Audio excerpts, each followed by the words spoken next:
Hey guys, in this video we're going to show you some survival tips that you will need in a survival situation. So first thing is water purification.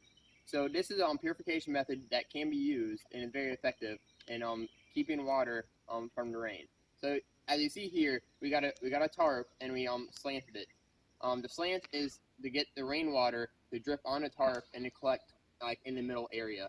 You want to make sure it's either folded on end or kind of pinned up, so it traps the water and versus the water is escaping over time. So as you can see, we have water down here that's collected. You want to make sure you can get it in a nice pool. Sometimes you pull the corners up to make it condense into one spot. And it's going to take your bottle and it's going to fish that water up. And over time, you're going to have a nice little bit of drinking water that you can use. Just using a tarp and some sticks. You collecting rainwater, Josh? Yes, I am. Mind if I use that? I'm about Sure. to go on a hike and follow some trail signs. Go for it. Alright, I've been meaning to go on this hike for a little while. There's this trail sign right here, and I don't even know where it came from. So we're going to see if it's leading down any sort of pathway. So if you look closely, you see how there's 3 sticks in an arrow pattern here? That's telling us we need to go that way. Somebody's telling us to follow this path. So we're going to go ahead and follow it. Remember, when you're following trail signs, there's going to be a lot of them that people have laid out because they want to make sure that if you don't see all of them, you see most of them at least. And then one more important thing to remember is that after you found the trail sign and you continue down the path, you want to disperse it. You don't want somebody later on following a path that they're not supposed to be following.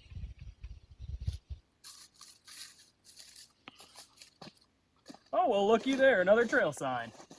Now this trail sign, as you see, it's an X. It's telling us not to go that direction. Whatever's over there, we're not supposed to go that way. We're supposed to usually turn 180 degrees and go the other way, or there's a fork in the trail, we're supposed to go that way.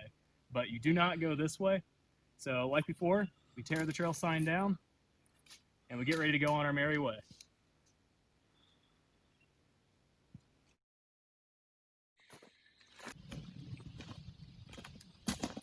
Right here's another trail sign.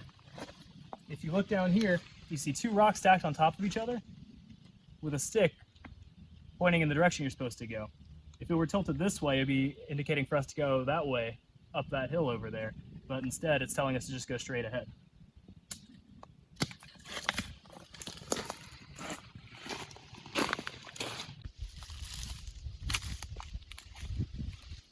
Oh, there's one more trail sign right here by this creek.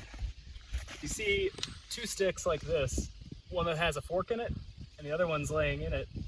It's telling you to go in that direction. So if it were facing this way instead, it would be indicating for us to go that way.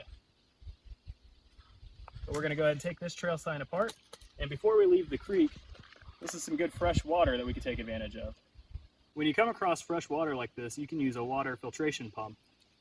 These are really good for backpacking or any sort of day hike. All you do is stick one end in the water and the other end in your water bottle. They fit perfectly into Nalgene's.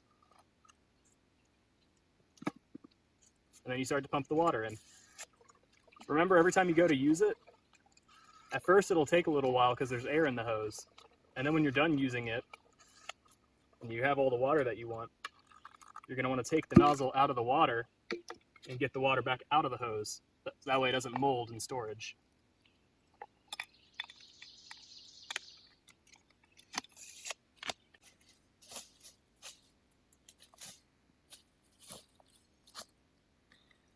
Here's another trail sign.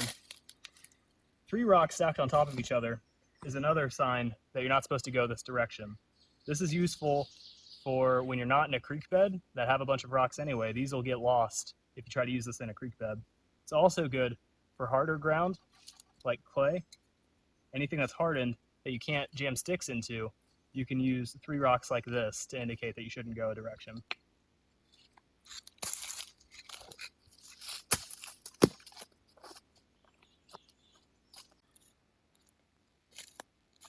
Now what do we have here? It looks like somebody gave this tree a perm. Another popular trail sign is to take branches from a sapling like this and tie it in a small loop. Oftentimes you'll see them do it to a whole bunch of branches along the tree, just in case you miss the first one. All right, let's keep on going. Oh, it's another arrow. What is it pointing to?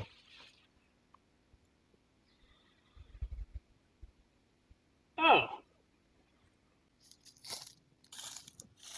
Oh, hey, Bigfoot. Hey, Lil, how you doing?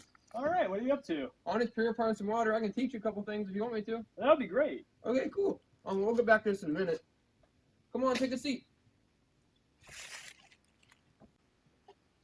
Okay, so for this water purification method, this is something you can completely do at home and make yourself. For this, you'll need a Gatorade bottle or old 2-liter. That works perfectly fine. Some material, anything could work, old t-shirt or something like that. And then some sand, a little bit of charcoal, some dirt, and some small pebbles. Now we'll get into how this works.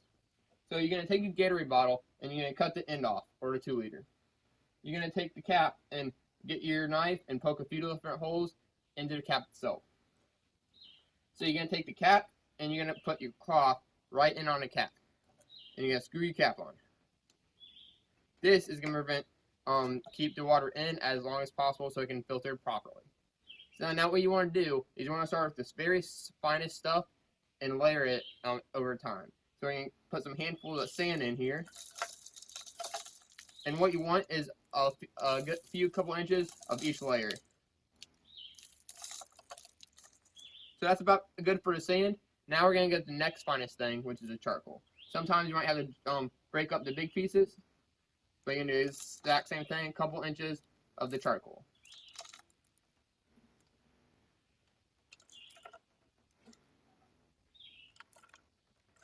And you want to get it as even as possible, so each layer is distinct. Now we're going to go next biggest thing in the dirt. Dirt, same thing. Sometimes you have to get the big clumps and crunch them up a bit.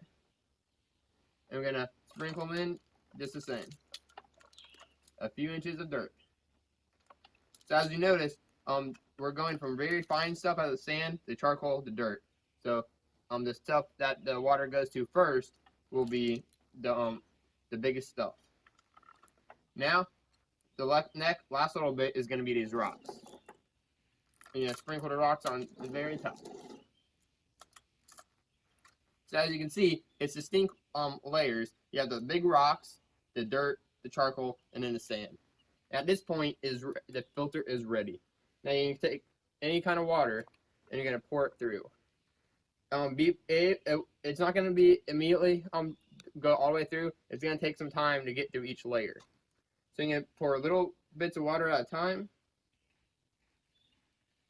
and have your bottle ready. And it will take a little bit of time to get through, but eventually it will start dripping from the bottom. Add a little bit more water.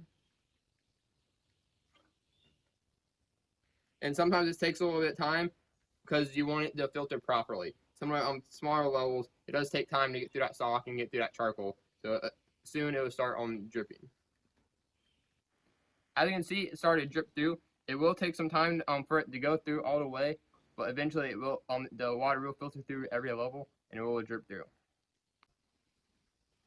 So Bigfoot, what was this bag I saw earlier? Oh, perfect. Thank you. So this is another water purification method you can do at home. So what you want to do is you get a Ziploc bag and put a whole bunch of green leaves in it, and you take this bag and put it out in the sun. It has to be in direct sunlight. So as you can see, this bag has been out in the sun for quite some time. You can see the leaves starting to get brown, and you see little water droplets throughout the bag. Basically, what happens is the sun starts evaporating the water in the bag. However, since the bag is enclosed, it keeps all the water tight inside, so it doesn't evaporate in the sky like it normally would. It evaporates into the bag and then it condenses on the edge of the bag. So eventually, you can get drips of water at the corner. So typically, the more leaves, the better. And also, the bigger bag you have, the more water you'll be able to get out of it. But this is a perfectly acceptable method to purify water, with just a Ziploc bag and some green leaves. Oh, hey, Will, how was your little hike? Oh, you would not believe it. I refreshed myself on some trail signs back there, and I followed them. And our neighbor Bigfoot up there, he taught me some water purification stuff. Oh, really? What were they? There was one for filtration through different types of sediment, and another for condensation in a plastic bag. Okay, awesome. You have to show me sometime. Yeah, sure.